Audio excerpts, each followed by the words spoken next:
Good evening po mga kababayan, ma'am sir. This is John, the Filipino General Economic Coach. So today is July 16, 2026. At yung una ay papunta dyan yan sa may Hexagon Events place sa may Hexagon Corporate Quezon Avenue po yan, Central West Triangle, Diliman, Quezon City. At dadalhin po natin sa may landmark na may train ng Mindanao Avenue, Bagong Pag-asa, Diliman, Quezon City po yan. Okay po, so magbabalik po tayo mamaya unti po pag nakakuha na po natin sila. Disclaimer lang po. Ang content po natin ay kalsada at hindi ang passenger. Kaya naman sakasakaliman po na may marinig kayo mga pangalan ng lugar, pangalan ng tao, pangalan ng organization, si government or private man yan, ay wala pong kinalaman ng channel na ito.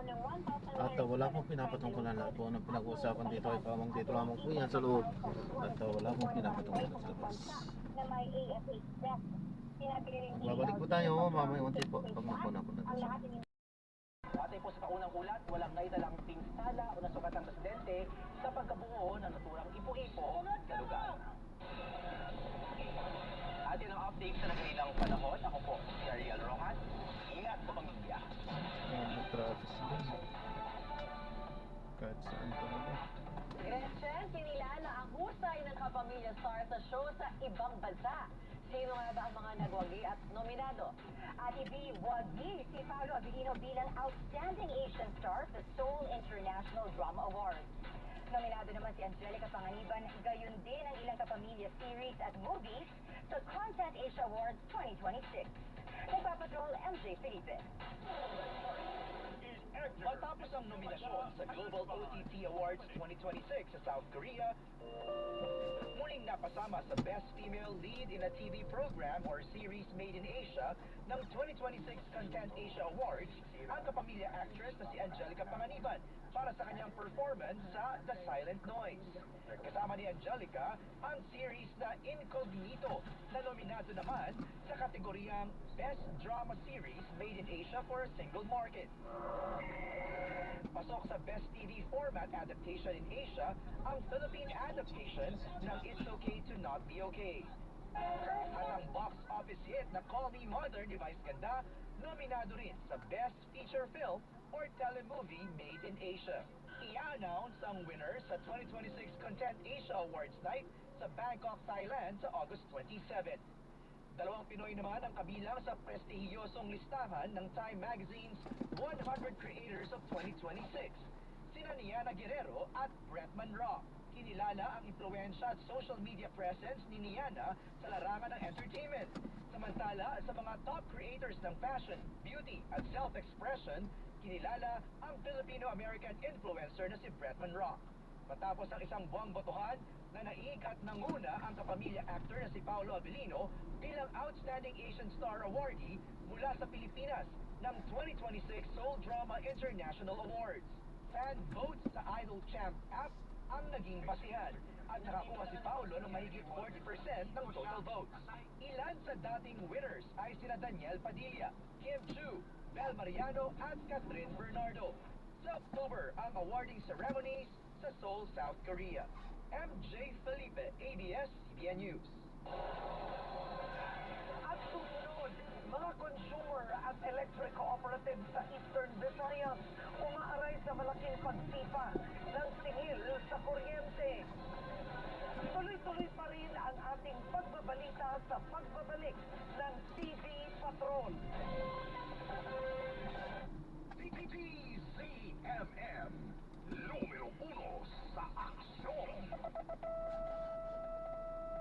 Ang oras, 8 minuto makalipas ang alas 7 ng gabi. Ang oras ay hatid sa inyo ng Plemex Forte Syrup and Capsule. Maluwag ang paghinga, tunaw ang plema. Basta lagundi, Plemex. Magbabalik ang TV Patrol sa TCMM. Ang programang ito ay hatid sa inyo ng Plemex Forte Syrup and Capsule. Maluwag ang paghinga, tunaw ang plema. Basta lagundi, Plemex. Reggie sa TCMM kasama si Jean Castañeda. Hello mga kasabuhay, i-trending na yan. Seryosong government info gagawing viral worthy. At trending lifestyle topics talagang may silbi. Mga kwentuhang makabuluhan. Umaapaw sa inspirasyon ang usapan. tula ang bago ninyong tambayan. Trending sa DCMM kasama si Jane Castañeda. I-trending na yan. Kada Sabado alas 3 ng hapon. Kita-kits mga kasabuhay. Mga kapamilya, sa 40 taon ng DZMM, kayo po ang katuwang namin sa paghahatid ng mga balitang kumpirmado at sigurado. Pati na rin ang agarang serbisyo sa ating mga kababayan. Kaya naman, bilang pagdiriwang at pagpapasalamat sa ating 40 taong samahan, hanggang namin ang isang araw ng pagbabalik tanaw, paglilingkod at kasiyahan. Magkikita tayo sa Caloocan Sports Complex ngayong July 18, Sabado. Magbubukas ang registration at ang Department of Agriculture Kadiwa Store ng alas 8 at Medical Vision at Derma Check-up naman simula alas 9 ng umaga. Hanggang 300 lamang po ang pwedeng makatanggap ng check-up at libreng gamot. Pagsapit ng 1 ng hapon, magbubukas ang ating public service booth. May libreng merienda, gupit, hanggang sa 200 tao. Masahe, payong legal, aura reading, livelihood workshops at iba pa. First come, first serve po tayo. Hanggang sa mabubuo ng supply ng bawat booth. Makakabanding nyo rin po ang DZMM anchors at reporters live on stage. At may mga performances din mula sa ating anchors at guest kapamilya artists. Kaya, tara na! DZMM 40. Tapat na po tayo. Hatid sa inyo ng DZMM, Radyo Patrol sa Istreta at DZMM Teleradyo.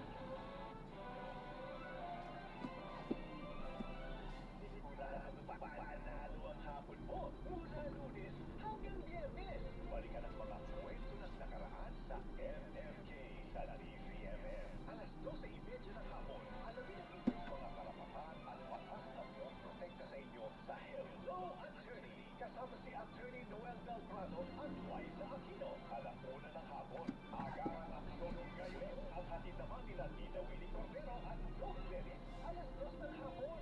Ano mang nararamdaman, pwedeng ikwento yan dahil ako to, si John Abby.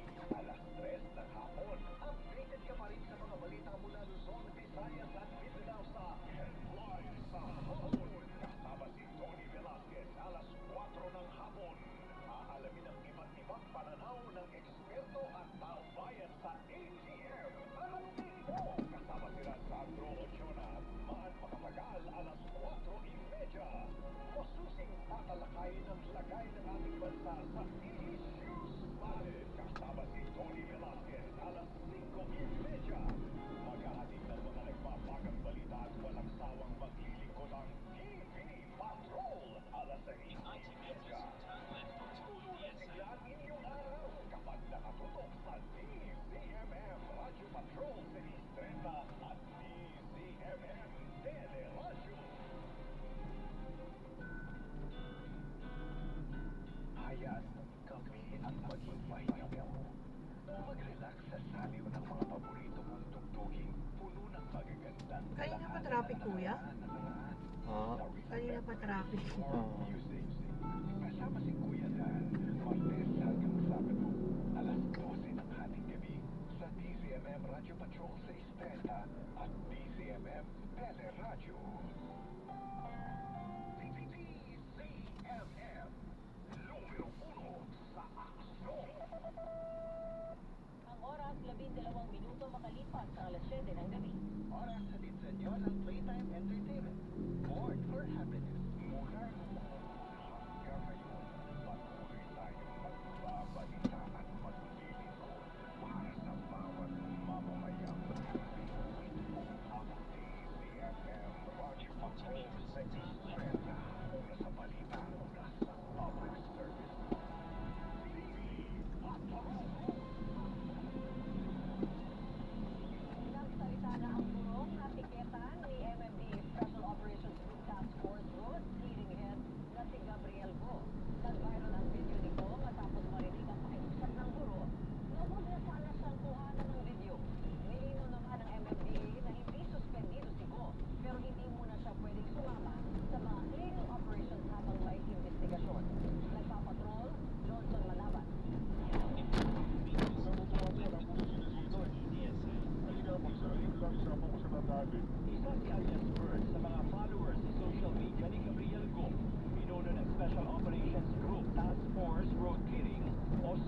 MMDA.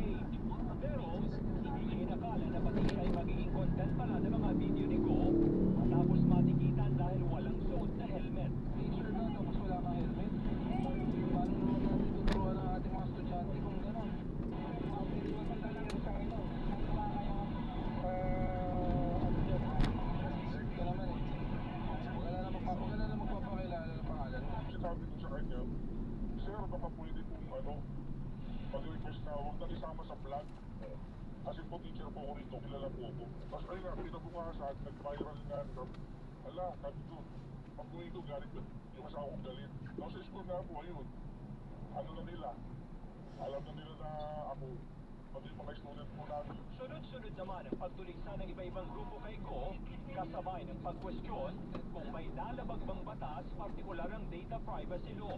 Sa lugar na ito, nahuli at natikitan ng teacher na nagmaneho ng motorsiklo pero wala namang suot na helmet. Sabi niya, malapit lang naman ang kanyang biyahe at hindi na naisipang magsuot ng helmet. Aminado siya na mali ang kanyang ginawa pero nangakong mula ngayon, magiging mas responsable na sa pagmamaneho. Kung si MMDA Chairman Don Artes ang tatanungin, malinaw ang traffic violation at walang lalabag sa karapatan ng guro. Itinanggi naman ng guro ang tangkang pagtakas at sinabing wala rin itong intensyon na humingi ng pabor para maabsuelto. Kung napanood nyo ng buo yung video, nag-try pa kasi siyang tumakas eh. Nag-try siyang mag-U-turn para po makaiwas sa paghuli. Pag nasa public place, we don't have to seek the consent. Yun yung paniniwala ko. Personally, as a lawyer. But again, we'll review the policy and siguro mag-consult kami sa Data Privacy Commission. Kung sa pupunta sa video yung sasabi ko huli na, napakakas pa. Wala po yung ganun, wala po yung pakiusap na sinabi. Huwag po kong tikita yun. Dagdag ng MMDA, hindi suspendido sa trabaho si Go, pero hindi na muna ito pinapayagang sumama sa clearing operations habang gumugulong ang investigasyon. Para naman sa APT Teachers Party List, hindi na ito dapat palagpasin. Dapat sipain na itong si Gabriel Go. Una, binastos niya yung teacher. Pangalawa, repeat offender na itong si Gabriel Go. Pangatlo, dahil hindi official act ang pag-video niya, nilabag niya yung right to privacy ng teacher. Plano ng Makabayan Black na magsagawa ng formal na investigasyon patungkol sa insidente. Unang binatikos ng grupong Teachers Dignity Coalition ang umano'y pamamahiya sa guro at pag-video sa kabila ng pakiusap. Pinagpapaliwanag naman ng MMDA Sigo tungkol sa insidente. Johnson Manabat, ABS-CBN News. Inanunsyo ni Pangulong Ferdinand Marcos Jr. na maglalabas ang pamahalaan ng panibagong pinansyal na ayuda para sa mga Pinoy na mababa ang sweldo. Sa harap ito ng inaasahang epekto ng panibagong oil price hike, dulot ng muling pagsiklab ng tensyon sa gitnang silangan. Ayon sa Pangulo, isang beses na tatanggap ng tig 2,000 piso na cash grant ang nasa 3.2 milyon na benepisyaryo ng Pantawid Pamilyang Pilipino Program o PPP at ng Walang Gutom Program. Bibigyan naman ng 2,000 pisong subsidiya mula July hanggang December ang nasa 1.2 milyon na low-income workers. Pero hindi pa ididetalye ng palasyo kung paano ipamamahagi ang nasabing subsidiya. Wala pa ring anunsyo ang pamahalaan tungkol sa plano nito para sa mga Pilipinong hindi kwalipikadong tumanggap ng ayudang pinansyal pero apektado rin ng nakaambang dagdag na presyo sa petrolyo. Ayunin ng uplift assistance na mapangalagaan Sige po, ingat po, ang God bless. kakayahan ng mga pamilyang Pilipino na matustusan ang kanilang pang-araw-araw na pangangailangan. Titiyakin ng pamahalaan na may pagkaloob ang tulong na ito na mabilis, maayos at mas maginhawa para sa mga Pilipino sa pamamagitan ng digital na pamamaraan. Nasa 10 piso na kada litro ang itinaas sa presyo ng diesel at halos 4 pesos sa gasolina sa ikatlong araw ng kalakalan sa world market. Samantala, umaray na rin ang mga consumer at electric cooperatives sa Eastern Visayas dahil sa malaking pagtaas ng singil sa kuryente na posibleng pangasulan ngayong buwan. Bata po. Hindi lang customers ng Meralco Ay, galing. Reklamo ng mataas na singil sa kuryente sa bulti ng pagsipa ng electricity rates ang mga tagang Visayas. Isa na dyan si Aling Luz ng Tuwa Leyte na dismayado sa tuloy-tuloy na pagmahal Mr. Jinian, ano po? sa kuryente.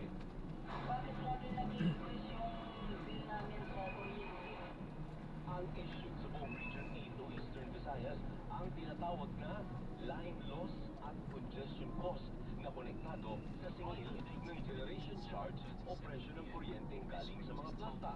Pinalala pa ito ng serye ng yellow alert o manipis na reservang kuryente sa Visayas. Ngayong buwan, mahigit 9 pesos kada kilowatt hour ang pinakamataas na estimate na dagdag singil sa Biliran at Samar. Kaya ang mga electric cooperatives sa Region 8 ngayon pa lang nilinaw na hindi sila ang may kasalanan kung bakit lalo pang tataas ang paparating na bill sa kuryente. Ang sentimento ng mga member consumers natin, yung pagkain na sana nailipat doon sa bayarin sa kuryente. And electric cooperatives being the frontliner in the power industry na taga-kolekta, iniisip ng lahat na pupunta sa co-op. Pero, as mentioned earlier, it goes to the generation companies, to the welfare. Dahil mahirap intindihin ang dahilan ng pagmahal ng kuryente sa rehiyon, nahihirapan din silang ipaunawa ito sa mga ordinaryong consumer. Kasi it's so hard na look at yung transmission charge is almost 2 pesos. Kuha nila yun. Paano mo i-explain sa mga tao? Para kung sumakay ako ng bus, meron akong isang bag. Tapos mas mahal ba ang bayad ng bag kaysa ako ng pasahero? Aminado ang Energy Regulatory Commission na komplikado nga ang issue ng line loss at congestion cost, kaya pinag-aaralan na ito ng komisyon. Ginagawa na ito ng masusing pag-aaral ng komisyon kung ano ang talagang dapat na formularyo sa pagtatakda ng mga locational marginal prices sa iba't ibang rehiyon o panig ng ating grid. Samantala, lumaki pa ng kaunti ang sipa sa presyo ng petrolyo sa world market sa ikatlong araw ng trading. Ang increase sa diesel, 10 piso na. Halos 4 pesos sa gasolina at lagpas 11 pesos sa kerosene. Dahil pa rin ito sa bumpahan ng US at Iran sa Middle East na wala pang nakikitang resolusyon sa tingin ng Jetty Petroleum, pwedeng bagyang bumaba ang presyo ngayong araw hanggang bukas araw ng Biyernes, pero asahan na ang malakihang dagdag presyo sa Pilipinas sa susunod na linggo. Mananatili po sa level na ganyan dahil po mataas na rin po yung average and medyo minimal po yung magiging impact ng kung ano man, kung mag-soften man today at saka tomorrow yung MOPS. Kung maging 10 pesos nga ang dagdag sa Martes, maglalaro na sa 85 hanggang 90 pesos kada litro ang diesel. Tiyak naman ni Energy Secretary Sharon Garin na tuloy lang ang 10 pisong diesel subsidy sa mga jeepney at UV Express. Kung si LTFRB Chairman Asek Vigor Mendoza ang tatanungin, mas maiging pagbigyan na ang pisong dagdag sa pamasahe sa jeep kaysa bigyan ng subsidiya ang lahat ng public transport dahil sa muli na namang pagsipa ng presyo ng petrolyo. Kung bibigyan natin ng 10 peso discount ang lahat ng pampublikong sasakyan, ang per computation namin ni Shelton, around 2.4 billion a month. Even the amount of increase sa pamasahe, I might as well bite the bullet. So, considering umagat na naman ang minimum wage natin eh. So, very minimal na lang po ang magiging impact in terms of prices of other products. So, pagtitaas natin ang pamasahe. Dati nang naaprubahan ng LTFRB ang pisong dagdag singil sa pasahe sa jeep, pero binawi ito ni Pangulong Ferdinand Marcos Jr. at pinalitan ng mga ayuda sa transport sector. Nanawagan ng Department of Health sa mga magulang, guardian, eskwelahan at komunidad na patuloy na suportahan ang deworming activity sa buong bansa ngayong Hulyo at huwag maniwala sa maling impormasyon tungkol dito. PWH ligtas at epektibo ang ginagamit nitong gamot pampapurga para proteksyonan ang mga bata laban sa bulate sa tiyan. Ayon sa kagawaran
patay at support and aid sa treatment ng chronic inflammatory conditions tulad ng fatty liver. Mag-liver up na! Silimarin plus multivitamins Liverate Pro. Silmarine plus multivitamins is the generic name of Liverate Pro. If symptoms persist, consult your doctor. Proteksyon at tulong sa atay, Liverate Pro. May Silimarin, may multivitamins pa. Liver up na tayo with Liverate Pro. Kapag tayo'y sama-sama sa pagtutulungan, mas gagaan ang ating kinabukasan. Para na umaksyon kasama sina Tita Winnie Cordero at Doc Dennis sa Aksyon Ang Ngayon. hina naman yung nasa unahan na yan. Ngayon. Lunes hanggang Biyernes, alas 2 ng hapon sa BCMM Radyo Patrol 630 at BCMM Teleradyo. Mas kaunti pero mas malalakas na bagyo ng tuyon. Sama-sama nating pag-aralan at himayin ang mga dapat malaman tungkol sa Super El Nino. Ang unahan ng balitaktakan nila Jack Abby Perez at ang ating meteorologist Tito Ariel Rojas. Alerto sa Super El Nino sa Kabayan. Simula July 10, Biyernes, alas 10 ng umaga sa DCMM Radyo Patrol 630 at DCMM Teleradyo.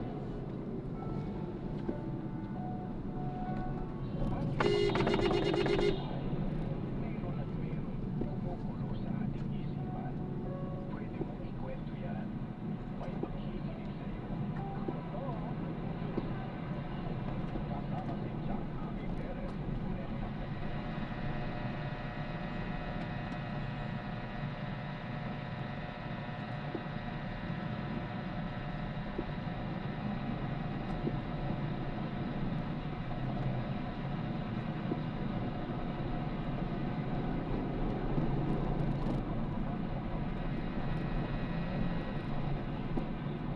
kasama ang kampiyon ng consumer protection. Hindi na napapansing patuloy pong bantay ng presyon.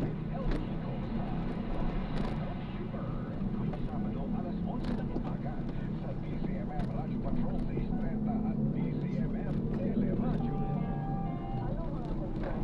Ano mga issues? Magkakamping Pasok Pilipino. Programang para sa bawat Pilipino. Pasukin talaga. Ano ang kailangan nilang malaman? Si Doris Rigoya ang nag-iisang mutya ng masa. Tutulong at makaintindi at malaman ang mga tamang impormasyon. Tuwing Sabado, alas 9 ng umaga sa DCMM Radyo Patrol sa 630 at DCMM Teleradyo. Kwento ng mga trending, sikat, kontrobersyal, at matayong mga idol. Dito'y chichikas kasama ang cute at lovable na papa, Papa Awel Paz, at Mama Joy Ho sa Alam na Din. Alam na Din, Lunes hanggang Biyernes, alas 9 ng gabi sa DCMM Radyo Patrol sa 630 at DCMM Teleradyo.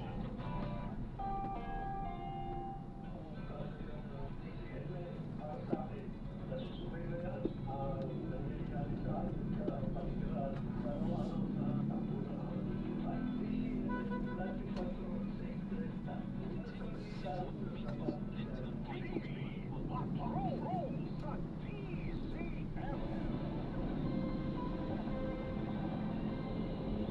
Iginiit ni NBI Director Melvin Matibag na wala siyang intensyong takutin o impluwensyahan ang impeachment court sa kanilang investigasyon sa umano'y mga irregularidad sa 2019 Southeast Asian Games.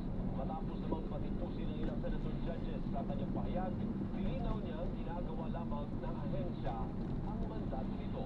Nagpapatrol, Rian Ambrosio. Nanindigan ng National Bureau of Investigation na tuloy ang investigasyon nito sa umano'y mga irregularidad sa 2019 Southeast Asian Games. Ayon kay NBI Director Melvin Matibag, kailangan silipin ng Philippine Sea Games Organizing Committee of FISGO at ang paggamit nito na mahigit 2.2 billion pesos na pondo ng gobyerno. Kaya gulat ako na nagkaroon ng reaksyon na gano'n. Tayo nahaharap sa isang proceedings, hindi na naiintunay ang ating mandato.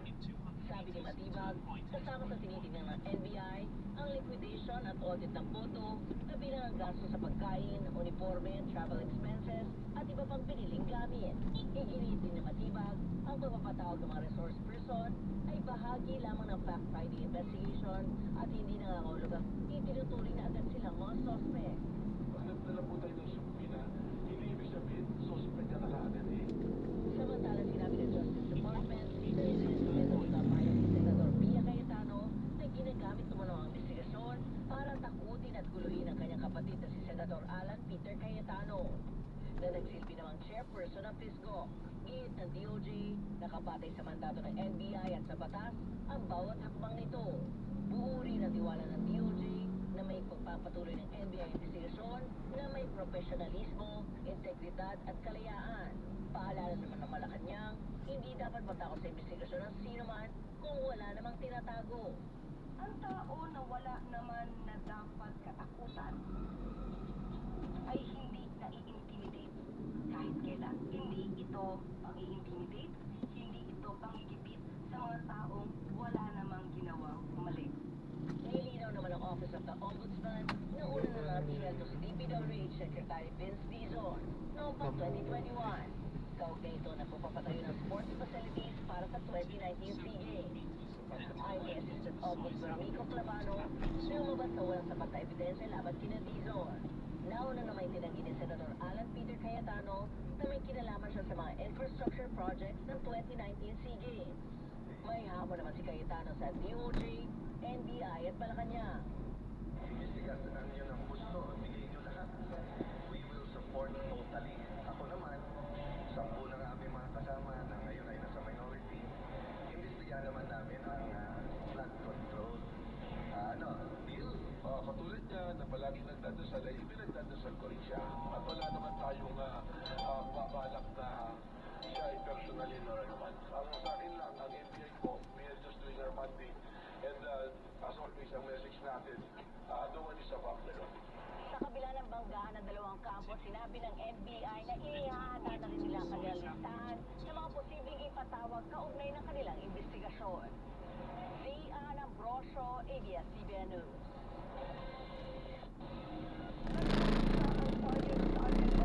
Community sa pagpanaw ng marine biologist na si Dr. Ken Carpenter na pinaslang sa loob mismo ng kanyang bahay noong linggo. Malaki ang abag ni Carpenter, hindi lang sa marine biodiversity ng bansa, kundi maging sa arbitration case sa South China Sea. Nagpapatrol, Rafael Bosano. Kaliwat kanan ang mga mensahe ng pakikiramay at panawagan ng hustisya para kay Dr. Ken Carpenter, ang marine Kamote. scientist na sa kanyang tirahan sa Sibulan, Negros Oriental noong linggo. Siya pang galit. Dami sa panghihinayang ng Greenpeace. Siya pang galit. Dapat pawala ni Carpenter, Ay, talaga mo. klima at plastic pollution, mga bagay na katulad para malabanan Medyo parang may kasalubong pa siya na Kaya nga. counter. Oh, galit pa oh. Talagang kalingon oh. Lingon ng lingon. Makaharap din ang katapat talaga yung mga Kaya. na ito ang pinakamagandang trabaho sa Peace Corps. Ang kanyang pagiging researcher sa Pilipinas ang naging daan para makilala at makatrabaho niya ang national scientist na si Dr. Angel Alcala. Dahilan para lumalim din ang pakikipag-ugnayan ni Carpenter sa Silliman University kung saan binuksan din niya ang oportunidad para sa Filipino researchers na makatrabaho ang ibang international institutions. Si Dr. Robert Ginoo, itinuturing na mentor si Carpenter. Remember, he would sit down and take the time enough to listen to concerns ranging from the research or the personal concerns. And before he would give his advice. Palagay ko, walang lisensya yun. Ewan ko sa mga motor na, parang hindi gumagana yung mga brake. Tipong lalo imbes na mag-brake, lalo pang baby. Kaya itong side ko dito, nadali ako ng motor niya. Oo. Ang dire-diretso din siya eh. Isiningit talaga niya, hindi na magkasa isiningit niya.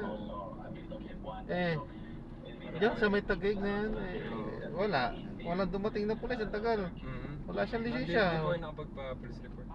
Wala, may passenger din kasi ako noon. 30 minutes na ako nag-antay, walang dumating na pulis. Ano ang Tapos, sabi na sa inyo? ang kanyang Sabi naman niya, babayaran naman daw niya. sa Verde Island Eh kaso nga lang, para makilala bilang sentro mas malaki pa yung kung antayin ko pa talaga yung ano. Saka kung bibit-bitin ko siya papunta sa presinto, ako na magiging masama nun. Walang resistro, walang lisensya. Eh automatic na yun na talagang impound yung ano niya. testimonial at satellite image at video evidence sa kalagayan ng mga Kaya nasa kabanatuan din ako. ang Kalikasan People's Network Patawid naman, din ako. tinatawag ang Talagang mahilig silang pagpastak kumanta. sa atake sa lahat ng environmental defenders sa bansa. sa mga environmental defenders sa Pilipinas, Lugar kundi talaga. pati sa mga komunidad. Kailangan natin siguro Tama doon yun, ano? Dito ho, sarado ho dyan. Dito ho tayo. Sa kulo kasi. pamilyan ng hustisya na hindi lang ito mapupunta sa hangin, na hindi lang ito maitatago sa mga Kaya po library, talaga pag hindi lang ito kapagbago, lalo pag mahina pa yung reflexes. dokumento, kundi malalaman dito ng mga komunidad. Nakakadisgrasya talaga. Umaasa ang mga napalapit kay Dr. Carpenter na mabilis na makakamit ang hustisya kasunod ng kanyang pagkamatay. Hindi lang para sa katahimikan ng kanyang pamilya, kundi lalong higit sa mga yamang dagat at mga komunidad na sa loob ng mahabang panahon ay naging sentro ng kanyang buhay. Rafael Borsano, ABS-CBN News.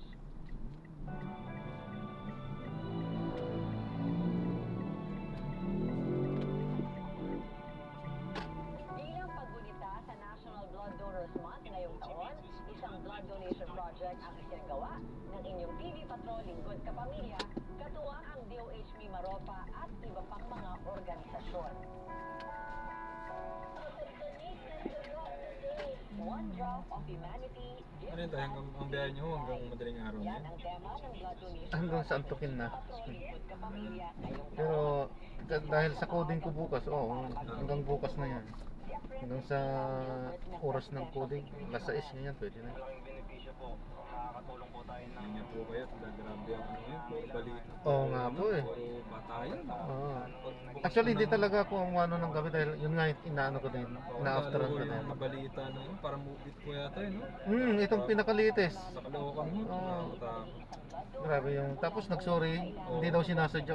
Sinasadya. Anong kasing kalokohan yung pinatay mong tao, hindi mo sinasadya? Maniniwala ko pa ako kung ano eh, kung nagbugbugan lang sila, Oo, yun, kaya- pwede yun. Pero yun talaga, may balak na ho talaga. Balak yun. Inundayan, nakita sa video yun eh. napakarami po kasing tao ang May anak pa nangailangan naman. ng dugo at damit po Nakatakot. sa Nauli lang lubos yung Yung bata. Parang ano eh, parang ano yata, so single dad yata. Oo, kasi namatay nga yung asawa niya. mahina yung immune Normal yung ginagawang trabaho. pinakasalan po ng transfusion. Hindi po kasi ang dugo ay meron din expiration date. So mahalaga po na palagi nating nare-replenish yung supply ng dugo sa ating Yung mga ano ngayon, grabe yung mga... Kaya nga ako dapat talaga eh, para rin sa safety nyo, dapat mo pati mga pasahero may ano yun. Dapat binabali dito din. Ngayon siguro, kinakailangan na rin siguro baguhin yung sistema sa ano. Oo. Kailangan na rin siguro ng batas, kamay na bakal ngayon. Oo.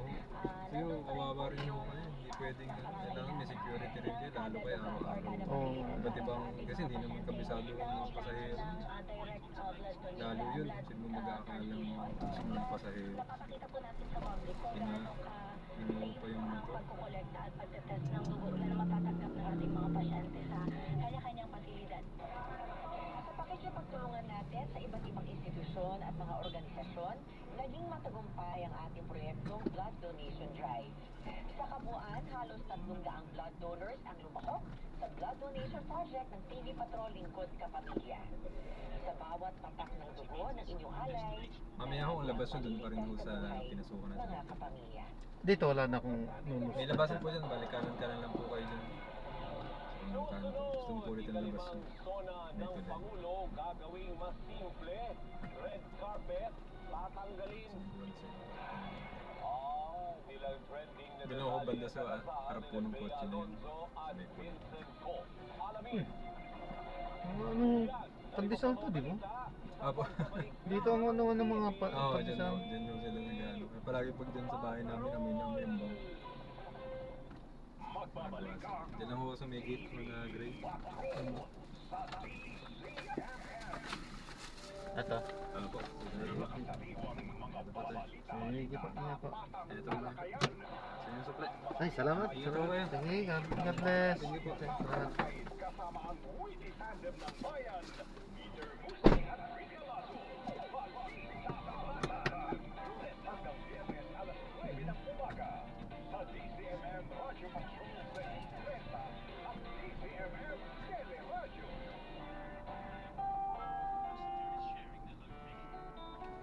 Kapag tayo'y sama-sama sa pagtutulungan, mas gagaan ang ating kinabukasan.